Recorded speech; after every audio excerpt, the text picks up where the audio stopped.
وہ کیا کلام تھا؟ وہ کون سا کلام تھا؟ اتنا سننا تھا کہ بہن نے محسوس کر لیا کہ دل کی نرمی کا دروازہ کھل چکا ہے.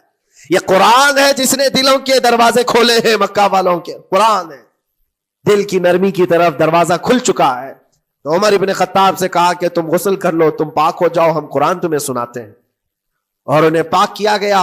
تو حضرت خباب جلدی سے باہر آئے, کہا میں سناتا ہوں. حضرت عمر کو جب یہ آیتیں سنائی گئی جھوم کر کے سننے لگے.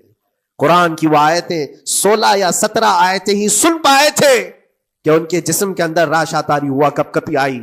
کہا کہ چلو محمد کے پاس صلی اللہ تعالی علیہ وسلم, مجھے لے کر کے چلو, میں ان سے بات کرنا چاہتا ہوں. میرے عزیزو, بھائی اور بہنوی اور بہن لے کر کے چلے. اور اس وقت حالات سخت تھے مکہ کے. حضور پاک صلی اللہ تعالی علیہ وسلم کے پاس 39 صحابہ تھے جو ایمان لائے ہوئے, اور پہرے داری میں امیر حمزہ کھڑے رہتے تھے کہ کوئی آئے گا تو میں اس کی برابر خبرگیری کروں گا. عمر ابن خطاب کو تلوار لٹکاتے ہوئے آتے دیکھا تو صحابہ گھبرا گئے. مکہ کا بڑا پہلوان ہے, اس کو بھڑکا کر کے لوگوں نے بھیج دیا ہوگا, اب کیا ہوگا؟ یہ پٹائی بہت بری طرح سے سب کی کرے گا, غریب صحابہ ہے, اور حضور پر ہاتھ نہ اٹھا دے.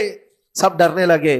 حضور پاک صلی اللہ علیہ وسلم سے آ کر کہنے لگے کہ یا رسول اللہ صلی اللہ علیہ وسلم, عمر آ رہا ہے اور ہاتھ میں تلوار ہے.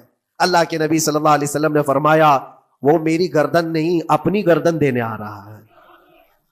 وہ میری گردن لینے نہیں, اپنی گردن دینے آ رہا ہے. وہ مخبر صادق صلی اللہ علیہ وسلم جانتے ہیں کون میرا غلام ہے اور کون منافق ہے. عمر ابن خطاب آئے تو حضور نے فرمایا راستہ دے دو. آتے ہی انہوں نے تلوار زمین پر پھینک دی. چہرے جمال جہاں آرا کو دیکھا. حضور پاک صلی اللہ تعالی علیہ وسلم سے پوچھا, پھر وہ آیتیں سنائے. اب سوچو میرے عزیزو, صحابی سے سننا, یہاں تو ہم قاری قرآن سے سنتے ہیں قرآن کی آیتیں. 1400 سال کے بعد آج بھی قرآن کا وہ اثر لگتا ہے دل کے اوپر. یہ ان سے جو 1400 سال کے بعد جس قاری قرآن سے سنا وہ تو صحابہ سے سنے تھے, اور صحابہ سے بڑھ کر کے اللہ کے نبی سے جو قرآن سنا ہو, خود نبی پاک کی زبان اقدس سے. اور جب اللہ کے نبی صلی اللہ تعالی علیہ وسلم نے آیتیں تلاوت کی, عمر ابن خطاب کی آنکھوں سے آنسو شروع ہو گئے, زارو قطار رونے لگے, اور پھر پکار کر کہا اشہد ان لا الہ الا اللہ واشہد انک رسول اللہ. میں گواہی دیتا ہوں کہ اللہ کے سوا کوئی معبود نہیں, اور میں گواہی دیتا ہوں کہ آپ اللہ کے رسول ہیں. میرے عزیزو, عمر ابن خطاب رضی اللہ تعالیٰ عنہ کو اس طرف لانے والا, دل کو نرم کرنے والا, یہ قرآن پاک اللہ کا کلام ہی تو ہے. آج گناہوں سے اس پر بہت ساری پرت جم گئی ہے. ہمارے دلوں کے حالات ایسے ہو گئے, قرآن اٹھاؤ دلوں کو نرم کر دے گا.